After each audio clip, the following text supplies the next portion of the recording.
I'm Stephen Taylor, and thanks for checking out day 7 of this 10-day starter beginner chorus challenge. Now, if you have not watched the other days, you need to go all the way back to day 1. Don't jump in on day 7. Go back to day 1. Do the process.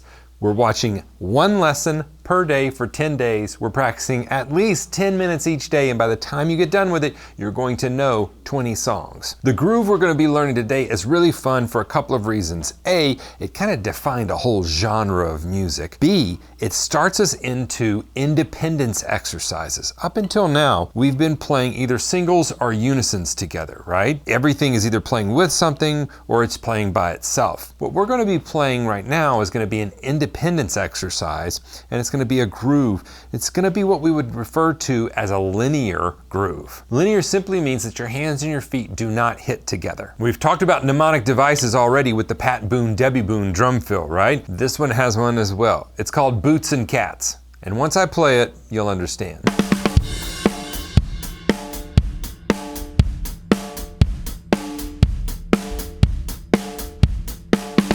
All right, I'm going to teach you a couple of variations of this drum beat. The first version is a true linear version where the hands and feet are not hitting together at all. Remember, we break it down beat by beat. First of all, let's get a big picture of what's going on. 1 and 3 in the kick drum, 2 and 4 on the snare drum. The hi-hat is playing up beats, or the ands. 1 and 2 and 3 and 4 and. It'll take you a second to get used to that. So let's get the bass drum and snare drum going first.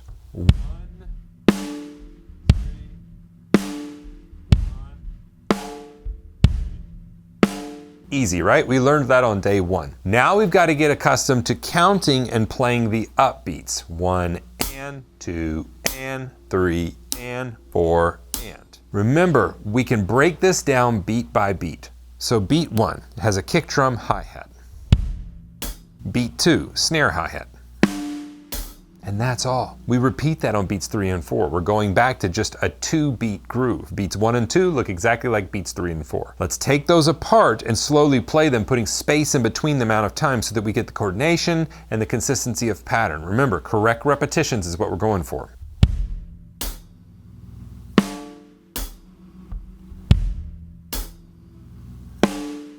Now, if you're learning this and you sound like this,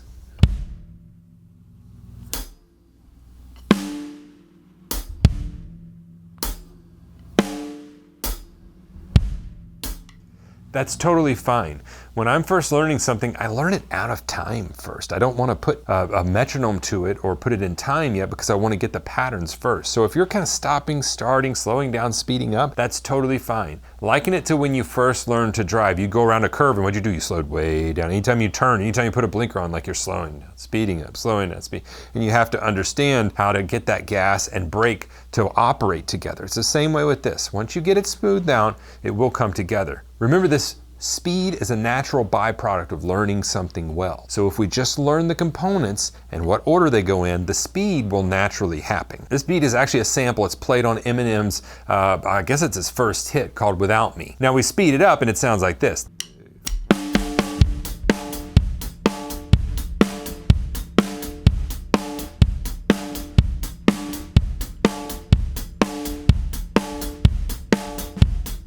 That's the first version. The second version, we're going to take the bass drum and play it on all 4 beats. We've done this with another groove, so it's going to play with the snare drum as well. And this was a very popular groove back in the 70s in the disco era. Think of Disco Inferno. It's a very fast version of this. 1, 2, 3, 4.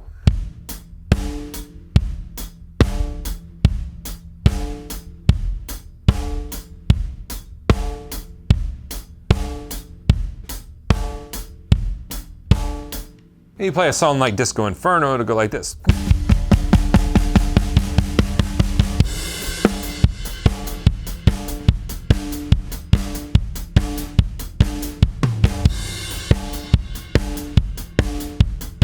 You'll also hear them in that genre opening the hi-hat. But I'm getting ahead of myself. We're gonna start working on that in the next couple of lessons. A very good example of a song that you can use this groove to is You Should Be Dancing by the Bee Gees. For those that want some extra credit, maybe you're like, I wanna spend a little bit more time. We wanna incorporate this groove with some of the other grooves that we've been doing, but it's gonna be very hard because this groove is played on the upbeats, right? And all the other stuff is downbeat focused. So what I would do at first is I would take day 1, groove 1, and I would play that for a measure or two. And then I would try to play the first variation of this groove for a measure or two and see if you can figure that out. It's going to be hard because you've got to start thinking on the up beats whenever you switch.